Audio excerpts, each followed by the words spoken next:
머무름의 끝, 다시 부르심을 따라라고 하는 제목으로 오늘 하나님의 말씀 함께 나누도록 하겠습니다. 지난주 우리는 사도들이 하나님의 말씀을 제쳐놓음으로 말미암아 발생되었던 초대교회의 문제 하나를 같이 한번 살펴보았습니다.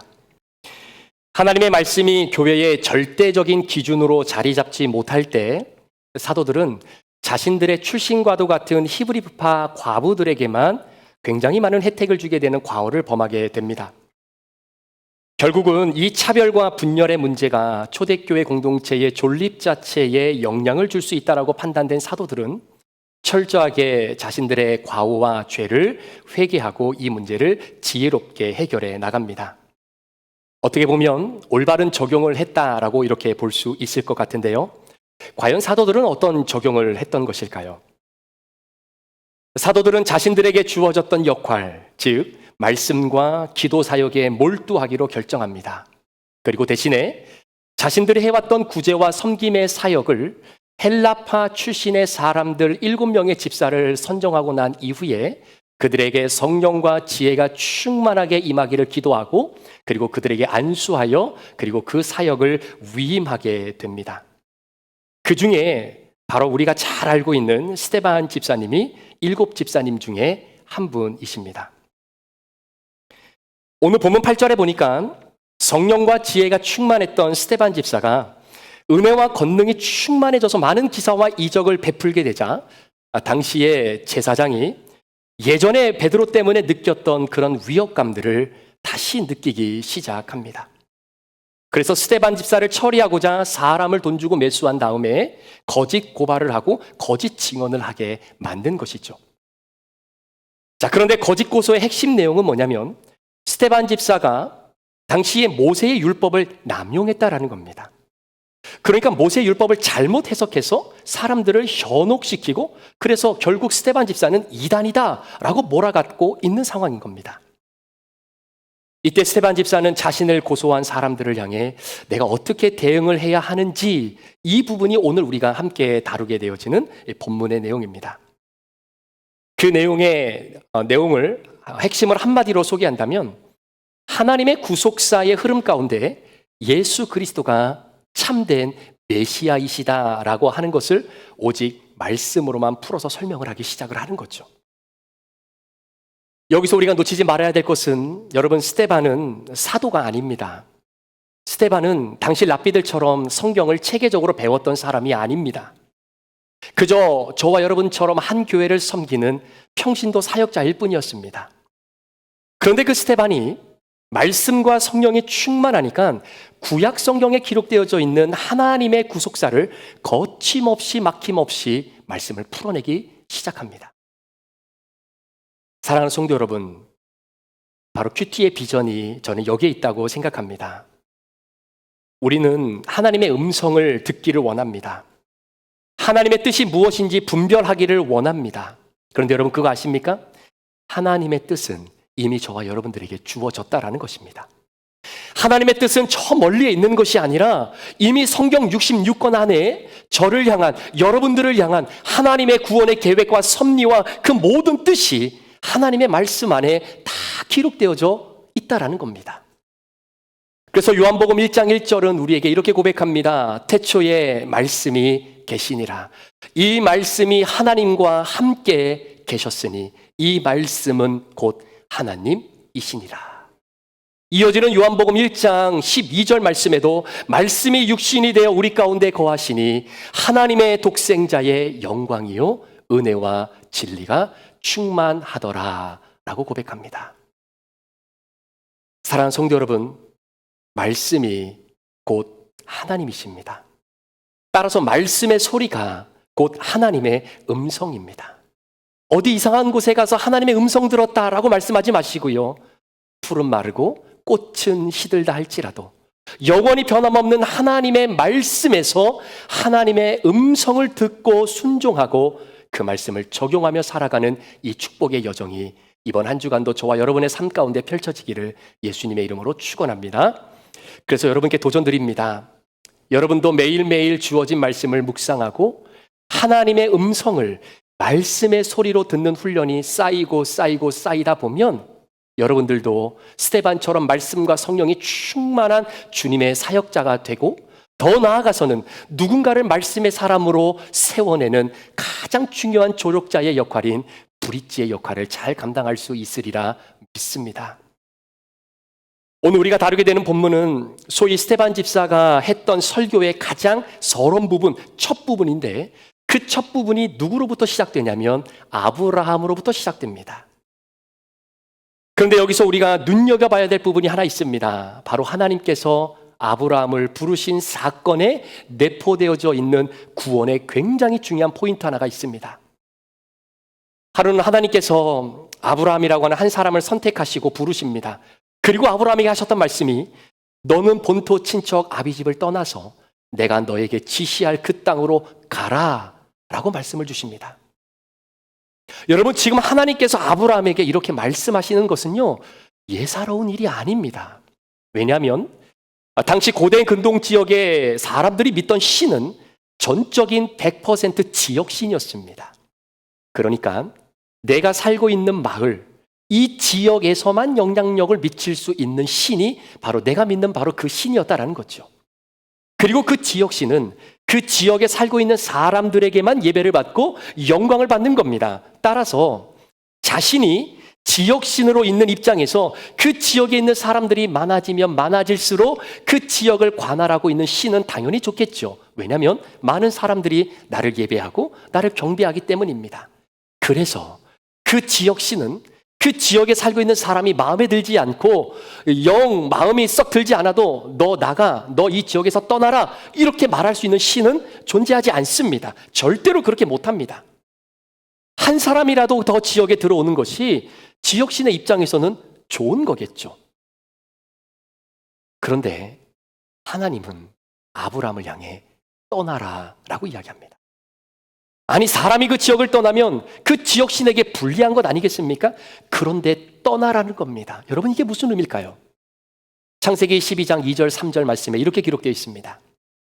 너를 축복하는 자에게는 내가 복을 내리고 너를 저주하는 자에게는 내가 저주하리니 땅의 모든 족속이 너를 인하여 복을 얻을 것이니라 하신지라. 여러분, 이 말씀이 무슨 의미일까요? 아브라함아, 나 여호와 하나님은 일반 지역신과는 달라. 나는 어떤 특정한 지역에만 한정되어 있는 신이 아니야. 나는 말씀으로 이 세상을 창조한 전능하신 하나님이야. 그래서 네가 어느 지역으로 가든지 내가 너를 따라갈 거야. 네가 어떤 사람을 축복하든 그 축복하는 사람이 어느 지역에 있든 내가 그 사람을 축복할 거야. 네가 저주하는 그 사람 어느 지역에 살든 상관없이 내가 그 사람 저주할 거야. 여러분, 이 말씀을 들었던 아브라함의 마음이 어땠을까요? 생각이 복잡했겠죠. 떠나라? 떠나라? 과연 떠나도 될까? 그런데 아브라함의 결단을 성경은 단 한 문장으로 일목요연하게 정리합니다. 이에 아브라함이 여호와의 말씀을 쫓아갔더라. 이에 아브라함이 여호와의 말씀을 쫓아갔고 미련 없이 떠납니다. 아브라함에게 주신 약속이 무엇입니까? 내가 너를 큰 민족을 이루고 내게 복을 주어 모든 자손들을 창대케 하리니 너는 복의 근원이 될 것이다. 이 언약의 말씀을 품고 구체적으로 어디로 가야 될지는 모르지만 내가 어디를 가든지 너와 함께 할 거야 라고 하는 여호와 하나님의 말씀을 붙잡고 정처 없이 발걸음을 떨어지게 됩니다. 하나님께서 준비하신 구속의 은혜를 펼쳐나가고자 선택하신 아브라함, 그리고 그 언약을 듣고 자신의 삶의 자리를 떠나는 아브라함, 그러면서 본격적인 하나님의 구속의 역사의 드라마는 그 서문을 열게 됩니다. 자, 그런데 여러분, 여기서 오늘 우리가 함께 묵상하고자 하는 부분은 바로 아브라함이 떠났던 자리입니다. 여러분, 한번 잘 들어보세요. 오늘 아브라함이 하나님으로부터 부르심을 받았던 그 장소가 어디다라고 성경은 명명하냐면 메소포타미아다라고 이야기합니다. 그런데 아브라함이 하나님의 부르심을 받았던 그 메소포타미아라고 하는 그 지역은 깨끗하고 도덕적으로 흠이 없는 자리가 아니었습니다. 여러분들도 익히 들어보셔서 아시겠지만 아브라함이 메소포타미아에서 했던 일이 무엇입니까? 우상의 조각을 만들어서 팔았던 사람입니다. 단순히 우상 숭배를 했던 사람이 아니라 다른 사람으로 하여금 우상 숭배할 수 있도록 우상 조각을 만들어 팔았던 사람입니다. 죄인 중에 죄인이었습니다. 그게 본인의 생계 수단이었습니다. 아마도 하나님께서 아브라함아 아브라함아 라고 부르셨던 그 순간 그 자리도 도대체 이 우상 조각을 누구에게 어디 가서 팔면 좋을까 이거 고민하고 있다가 부르심 받은 것 아닐까요? 그런데 여전히 아브라함의 죄의 자리에 있을 때 하나님이 아브라함을 부르셨습니다. 여러분 마찬가지입니다. 저를 포함해서 오늘 예배드리는 여러분 모두는 하나님이 여러분들을 부르셨을 때 여전히 우리는 죄의 자리에 있었습니다. 죄와 버타며 살았던 바로 그때 그리스도 예수 안에 있는 속량으로 말미암아 하나님의 은혜로 값없이 의롭다 하심을 얻은 자 되어지는 그 놀라운 축복을 우리가 죄인 되었을 때에 부르심을 받았다라는 겁니다.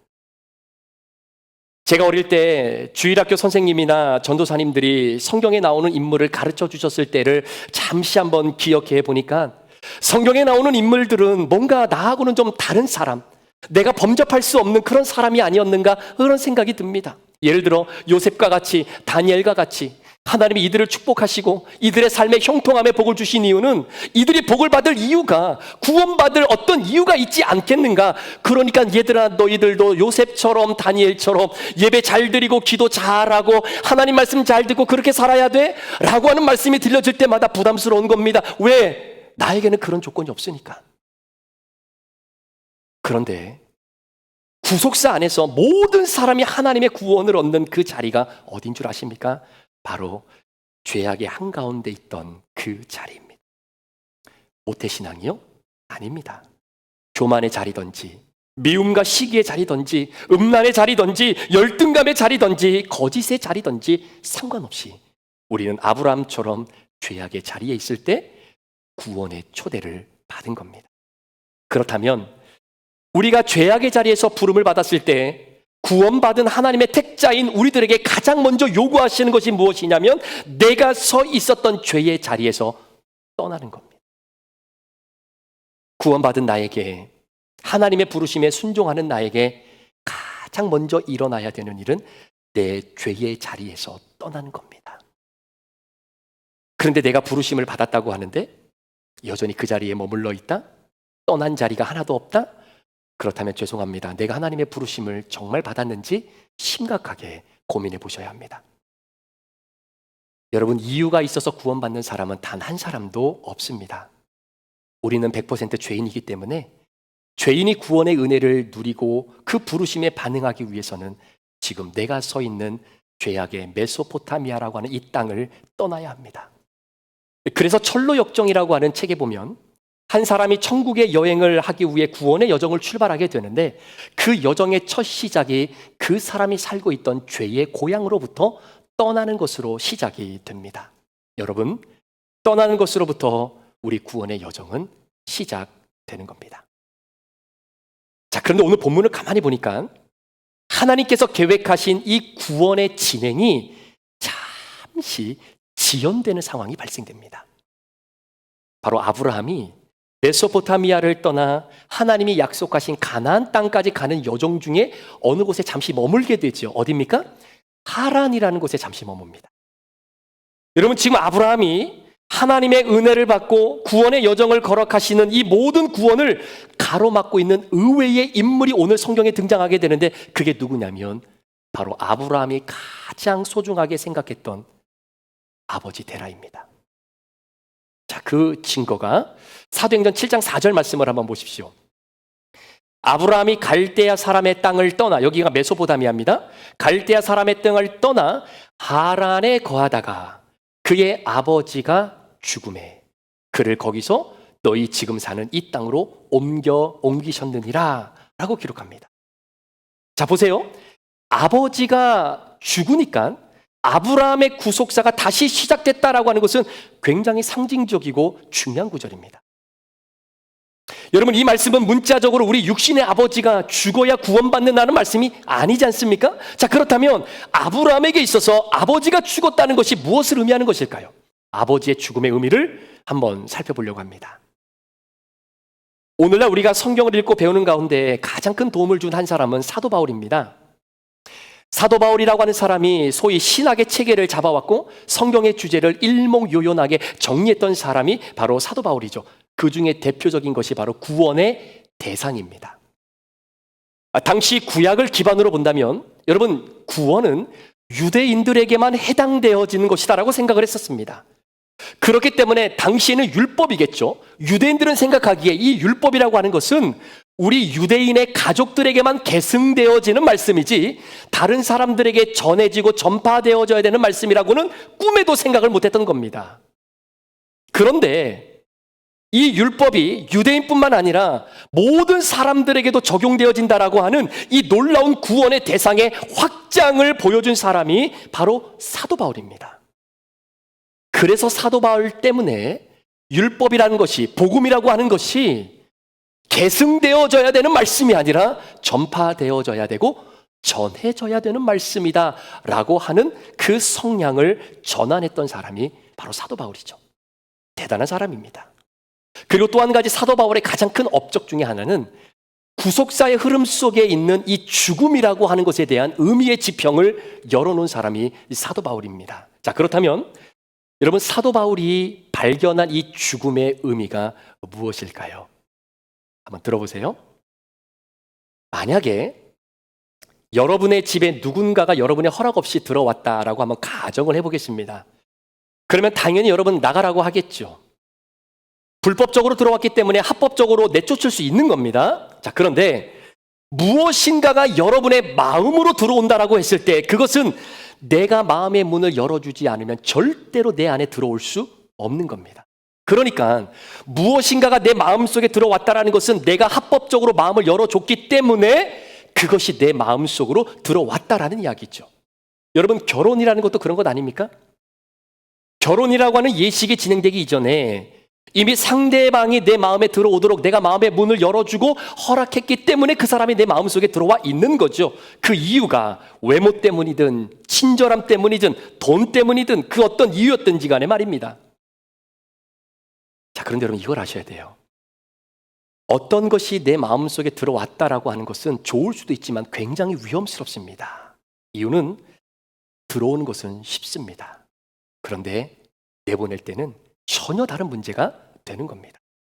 그것이 선한 것이든 악한 것이든 내 마음에 이미 들어왔다라는 이야기는 이미 내 몸과 내 영혼과 내 생각과 감정과 하나가 되었다라는 겁니다. 그것이 내 몸의 일부가 되었다라는 겁니다. 따라서 한 번 들어온 것을 내보낼 때는 나 역시 심각한 손상을 입게 되는데 그 손상이 표면적인 상처만 받는 것이 아니라 감정과 그리고 내 심령과 그리고 영혼의 상처를 경험하게도 된다라는 것이죠. 따라서 내 마음에 들어왔다는 것은 내가 합법적으로 열어줬기 때문에 들어온 것입니다. 그래서 함부로 쫓아내는 것도 어렵고요. 쫓아낸다 손 치더라도 이미 나의 일부가 되어진 그것을 내가 떼어내야 되기 때문에 씻을 수 없는 상처와 아픔이 수반될 수밖에 없는 겁니다. 그래서 예수님이 이렇게 말씀하셨죠. 사탄이 마음밭에 가라지를 뿌릴 때가 있는데 그 가라지 함부로 뽑지 말라는 겁니다. 왜 그럽니까? 가라지 뽑을 때 알곡도 함께 뽑히기 때문이다라는 거죠. 내가 손상을 입을 수 있기 때문입니다. 따라서 우리는 이 세상을 살아가면서 내가 허락해서 들어온 것들로 인해 상처와 아픔을 경험하기도 하지만 그럼에도 불구하고 그것들과 우리는 함께 살아가는 겁니다. 자, 그런데 여러분, 로마서 7장에 사도 바울이 뭘 이야기하냐면 이렇게 우리의 일부가 되어져서 그것을 떼어내려면 내가 상처를 받고 내게 굉장히 큰 손상을 입히는데 그런데 이미 내 안에 들어온 그 무엇인가가 아무런 손상 없이 합법적으로 내 안에 들어온 그것들과 결별할 수 있는 유일한 방법 한 가지가 있다는 겁니다. 자, 그게 뭐냐면 로마서 7장 2절에 이렇게 기록되어 있습니다. 남편 있는 여인이 그 남편 생전에는 법으로 그에게 매인바 되나 만일 그 남편이 죽으면 남편의 법에서 벗어나느니라. 자, 사도 바울이 이 말씀을 하신 이유가 있습니다. 자, 남편과 아내가 두 사람이 모두 살아있을 때 남편과 아내가 헤어지는 것이 힘들고 아프죠. 둘 중에 한 사람이 만약에 자동적으로 하나님의 부르심을 받으면 자동적으로 분리가 되는 겁니다. 하나님 안에서 합법적이라는 거예요. 자, 그런데 이 맥락과 이 법이 왜 중요하냐? 잘 들어보세요. 장차 우리는 그리스도 예수 안에서 부활한 새로운 육신을 입게 될 사람들입니다. 지금 이 육체 말고요, 부활함으로 말미암아 하나님이 우리에게 주신 부활의 새로운 육체를 입게 될 겁니다. 그런데 그 부활의 육신을 입기 이전에 반드시 있어야 되는 일이 뭐냐면, 우리가 지금 입고 있는 이 죄악과 연결된 육체와의 결별이 있어야 되는 거예요. 그런데 내가 살아가면서 내 몸이 싫다고 이 몸을 부정하면 어떻게 되겠습니까? 그것 자체로 죄가 되는 겁니다. 내가 내 몸이 싫다고, 보기 싫다고, 부정하고 강제로 내 몸에다가 무엇을 하게 되면 여러분, 내 몸에 심각한 손상이 입혀지게 되는 겁니다. 그런데 하나님의 법 안에서 내 육체의 죄와 결별하는 유일하고도 합법적인 방법이 있습니다. 그것이 뭐냐면 죽음입니다. 여러분, 택자가, 구원받은 백성이 죽음을 통과하면요, 그 순간 아무 손상 없이, 그것도 합법적으로 내 썩어질 몸과 결별할 수 있는 겁니다. 그리고 나서 새로운 부활의 육체를 입게 되는 것이죠. 따라서 사도 바울이 말한 죽음이라고 하는 것이 무엇이냐면, 내 안과 내 밖에 있는 죄와 합법적으로 결별할 수 있는 유일한 방법이, 그것이 바로 죽음입니다. 자, 오늘 말씀을 한번 보십시오. 아브라함도 하나님의 말씀을 쫓아 메소포타미아를 떠나 약속의 땅으로 가려고 했지만, 내가 소중하게 여기는 아버지가 막으니까 갈 수가 없는 겁니다. 그런데 이 아버지는요, 이미 내 안에 들어와 있는 존재가 돼버렸기 때문에 내 안에 있는 그 존재의 아버지와 함부로 결별할 수가 없는 겁니다. 그리고 그 아버지와 억지로 결별하려면 아버지와 아브라함 모두에게 씻을 수 없는 상처가 남는 겁니다. 그런데 오늘 본문 4절에 보니까 어떤 일이 일어납니까? 아버지가 죽음에 아브라함이 자유를 얻고 약속의 땅으로 옮겨지는 겁니다. 여러분, 여기서 죽음이라고 하는 것은 단순히 육체적인 죽음만을 의미하는 것이 아닙니다. 오늘 여기서 말하는 죽음이란 내 마음에 가장 소중하게 여기는 그 존재를 구속사의 관점에서 완전히 분별하는 겁니다. 구원을 위해서 집착을 완전히 끊어내는 것, 이것이 살아서 경험하는 죽음이라는 겁니다. 세상에서 가장 어려운 것이 뭡니까? 아버지처럼 세상을 객관적으로 구별하고 집착을 끊어내는 것이 정말 힘들죠. 그런데 여러분, 구속사의 관점을 가지고 있으면 이게 분별이 된다라는 겁니다. 그래서 내 구원을 위해 집착이 끊어지면 누구든지 소중한 존재를 떠나 구원의 여정을 아브라함처럼 걸어갈 수 있다라는 겁니다. 이런 간증을 들은 적이 있었습니다. 교회를 다니면서 중직을 맡아 섬기는 분이셨는데요, 철저히 불교 집안에서, 그것도 장손으로 사셨던 분입니다. 그러다 보니 교회를 다니면서도 집안 대대로 내려오는 모든 제사를 장손이기 때문에 다 지내야 하는 겁니다. 그런데 이분이 하나님의 은혜로 구원의 은혜를 경험하고 완전히 거듭난 인생을 살아가게 됩니다. 그러니 더 이상 집안 조상들을 위한 제사를 드리지 않겠다라는 거예요. 하나님께 예배드리겠다라는 겁니다. 그랬더니 당시 집안 어른들이 뚜껑이 열리면서 조상도 못 알아보는 천하의 불효막심한 놈이 돼버린 겁니다. 이 얼마나 부담스럽겠습니까? 그런데 이분이 예전에는 그리스도인으로서 교회의 직분을 감당했던 분이셨음에도 불구하고 육신의 아버지의 뜻을 거스르지 못해서 제사도 참여하고 내 자녀들도 제사에 참여했다는 겁니다. 여러분, 이게 무엇입니까? 아브라함처럼 하나님의 부르심을 받고 메소포타미아를 떠나기는 했지만 아버지에게 집착한 나머지 약속의 땅, 구원의 땅, 가나안 땅을 향한 구원의 여정을 이어나가지 못하고 하란에 머물러 있었던 겁니다. 그런데 이것이 죄라는 것을 깨닫고 내 소중한 아버지를 구속사의 관점을 가지고 해석을 하게 됩니다. 이렇게 구원의 관점에서 아버지가 분별이 되고 아버지에 대한 집착이 끊어지는 순간 뭐가 됩니까? 이것이 아브라함의 아버지가 죽는 순간이 되는 겁니다. 그러면 마음의 손상 없이 죄와 결별하면서 내가 걸어가야 할 구원의 여정을 걸어가게 되는 겁니다.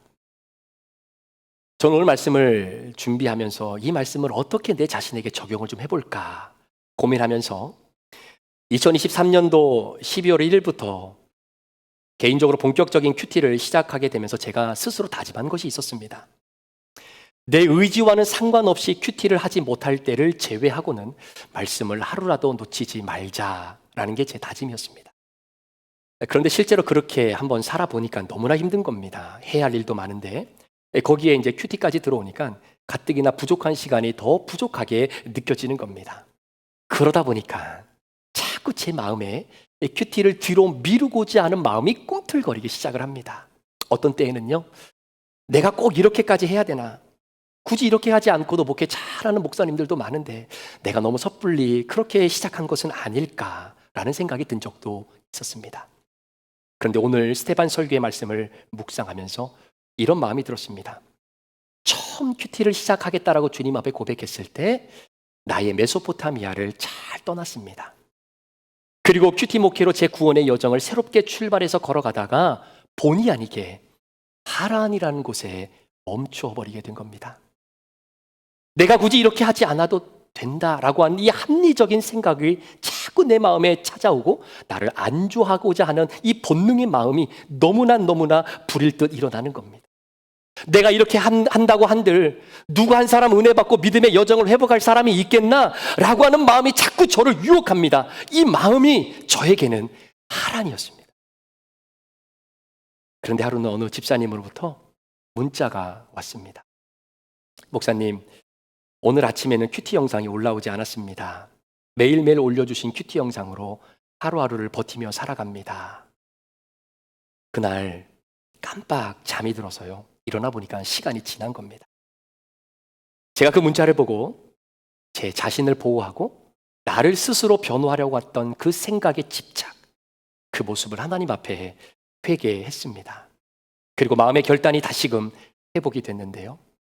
그래, 단 한 사람이라도 힘을 얻을 수 있다면, 그래서 그분이 메소포타미아를 떠나 하나님의 약속의 땅을 향해 구원의 거정을 걸어갈 수 있다면 큐티 훈련은 그것만으로도 가치가 있다라는 생각이었습니다. 그래서 포기할 수 없고 또 무엇보다 제 자신이 살기 위해서라도 말입니다. 그래서 오늘도 메소포타미아를 떠나 잠시 하란에 좀 머물고 싶은 마음이 있을지라도 아버지처럼 집착했던 그 자기 본능의 마음을 벗어나 다시금 약속의 땅, 구원의 땅을 향해 오늘도 큐티하며 저와 여러분들이 걸어가게 되는 겁니다. 사랑하는 성도 여러분, 내 마음에 아버지와 같이 소중한 존재가 죽어야 약속의 땅, 구원의 여정이 오늘도 이어지게 되는데, 여러분, 그것은 세상의 관점으로 바라보는 것이 아니라 나를 구원하시고 구원의 완성을 이루실 하나님의 시각으로 그 집착을 바라보게 될 때 철저하게 그 집착으로부터 우리가 결별하여져 하나님의 구원의 여정을 오늘도 함께 걸어갈 수 있는 것입니다. 그것이 바로 죽어지는 것입니다.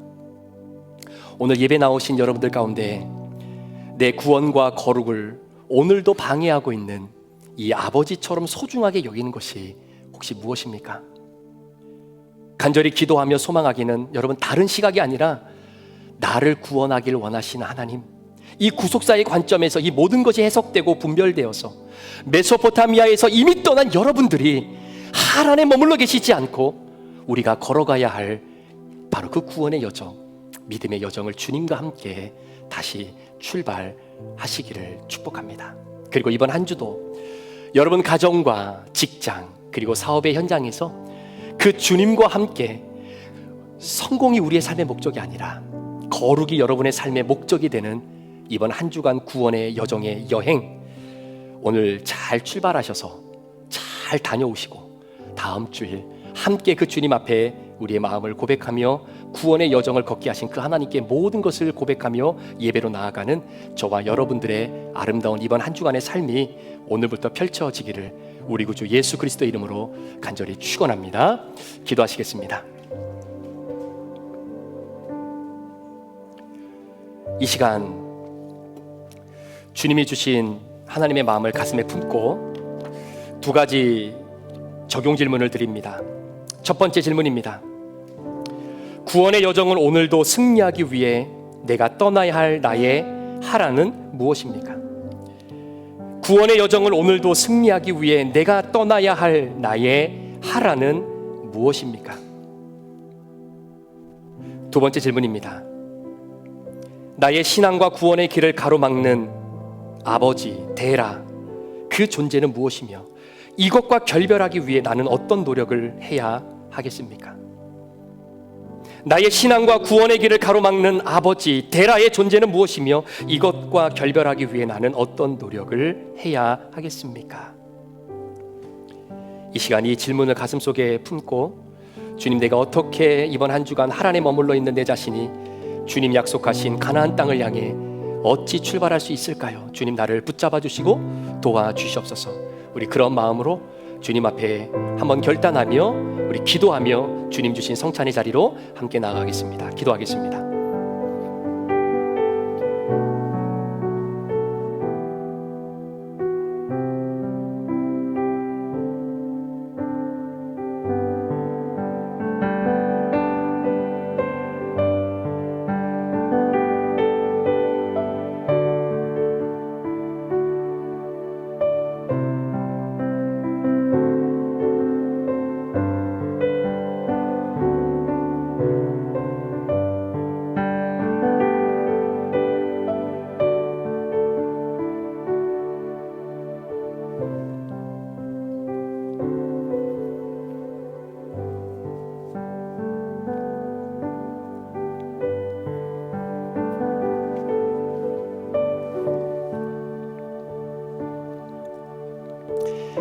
하나님 아버지 감사합니다.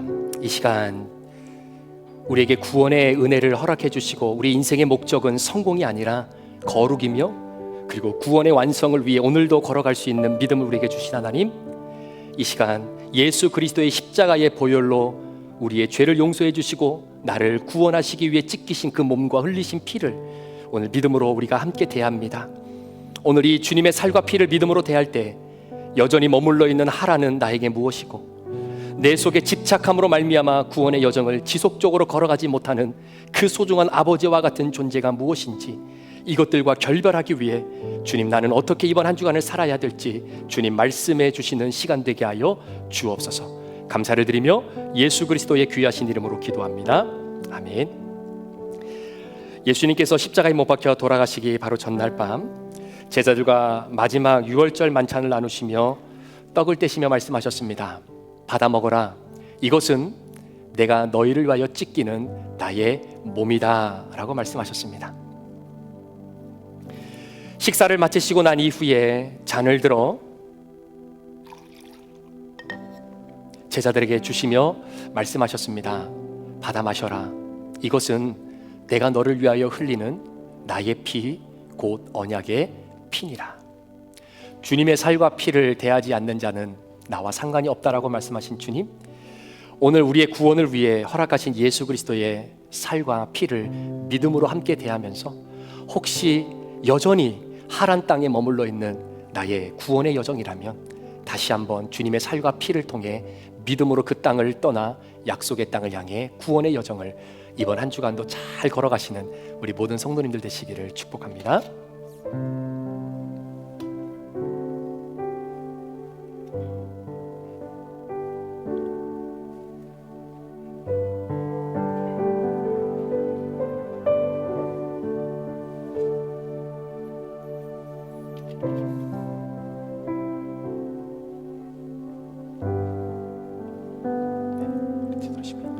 우리 이 시간에 우리 세례 성찬 팀의 인도를 받으셔서 우리 뒷자리부터 우리 앞으로 나오셔서 함께 하나님이 주신 귀한 은혜의 자리, 또 성찬의 자리 우리 같이 한번 참여하시고 또 주님의 살과 피로 하나가 되어지는 그런 시간이 되기를 소망합니다. 우리 뒷자리부터 앞쪽으로 한 분씩 나오셔서 같이 우리 한 분도 빠짐없이 우리 같이 함께 주님의 살과 피를 대하는 식사에 같이 동참하시겠습니다.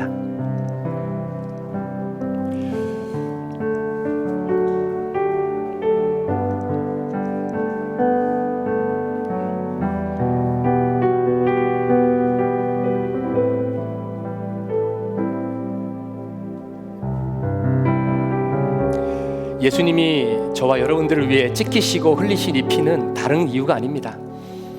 저와 여러분들을 구원하시기 위해서입니다. 그리고 그 구원받은 우리가 이 땅에서 그 구원을 잘 유지하고 하나님과 동행하기를 원하는 마음으로 찢기시고 흘리신 피입니다. 그 믿음의 고백을 가지고 우리가 함께 이 살과 피를 대할 수 있는 우리 모두가 되기를 소망합니다.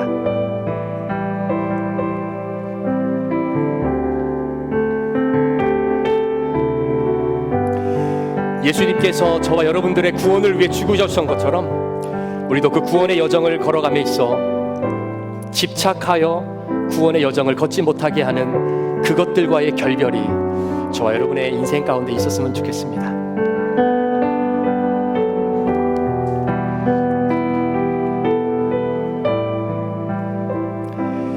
우리 예수님께서 사랑하는 귀한 성도님들을 위해 찢기신 몸, 흘리신 피입니다. 예수님의 몸입니다. 예수님의 피입니다.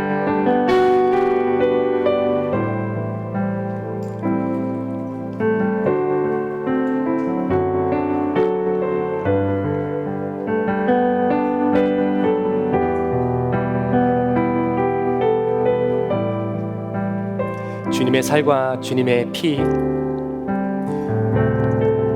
믿음으로 함께 대하시고 또 그분의 주님의 죽으심을 다시 한번 기렸으면 좋겠습니다.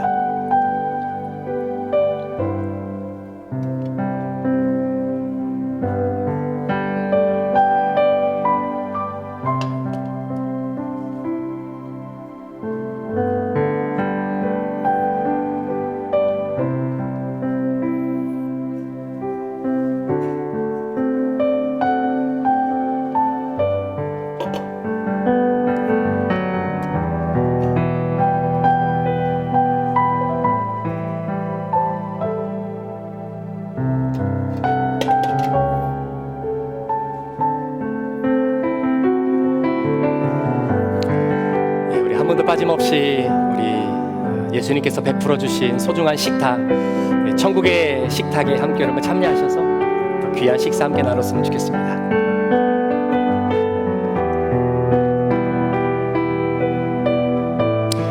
혹시 안 받으신 분 계십니까? 없으신가요?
기도하겠습니다. 하나님 아버지, 오늘도 우리에게 허락해 주신 주님의 살과 피를 함께 대한 우리 식구들, 이번 한 주간 메소포타미아를 떠나지 못했던 영혼들은 나의 삶의 자리, 죄악의 자리, 하나님이 기뻐하지 않는 그 자리에서 떠나는 결단이 있게 하시고, 떠난 이후에 구원의 여정을 잘 걸어가다가 오늘 아브라함처럼 하란에 잠시 머물러 있는 우리 성도들이 있다면 다시 구원의 여정을 걸어갈 수 있도록 하나님, 정말로 내 죄와 결별되어지는 그 집착하는 것으로부터 구원의 은혜로 다시 하나님 앞에 설 수 있는 그런 은혜가 주어지게 하여 주옵소서. 그래서 아버지가 죽음에 아브라함이 다시 그 구원의 여정을 시작했던 것처럼 우리 하란에 머물러 있는 성도들 다시 일어나 하나님 나라 구원과 거룩을 위해 이번 한 주간도 믿음 안에서 살아낼 수 있도록 인도하여 주옵소서. 모든 영광 우리 주님 앞에 올려드리며 예수 그리스도의 존귀하신 이름으로 축복하며 기도합니다. 아멘. 우리 다 자리에서 일어나셔서 우리 마지막 설교 찬양 드리시고 축도로 예배 마치겠습니다.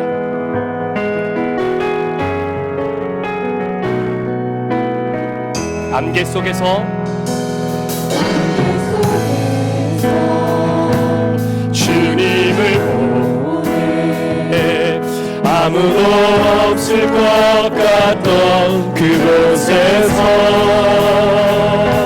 손 내미셔서 나를 부르네 길 잃고 쓰러져 가는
예수의 길 그 좁은 길 예수의 길 그 좁은 길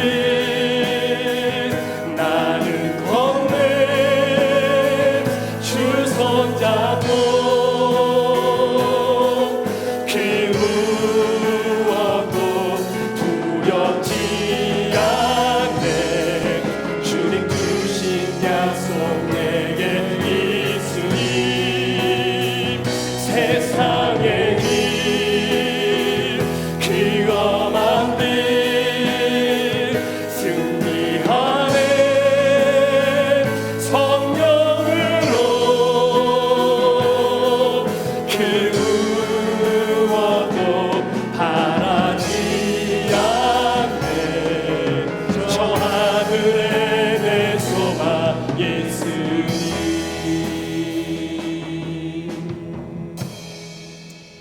지금은 우리 구주 예수 그리스도의 귀하신 은혜와 우리 아버지 하나님의 무한하신 사랑하심과 성령님의 감화감동 충만교통 위로하시고 내주하심의 역사가 그 머무름의 끝 다시 부르심의 자리로 다시 한번 믿음 앞에서 서기를 소망하며 내 안에 있는 그 집착과 절저히 결별함으로 말미암아 하나님이 주신 구원의 길 믿음의 길 이 여정을 이번 한 주간도 승리하며 출발하기로 결단하는 우리 모든 성도들 머리머리 위에 이들의 가정과 직장과 사업터 위에 우리 사랑하는 자녀들과 또한 우리 태중의 생명들 위에 또한 하나님께서 허락하신 귀한 선교사님들 위에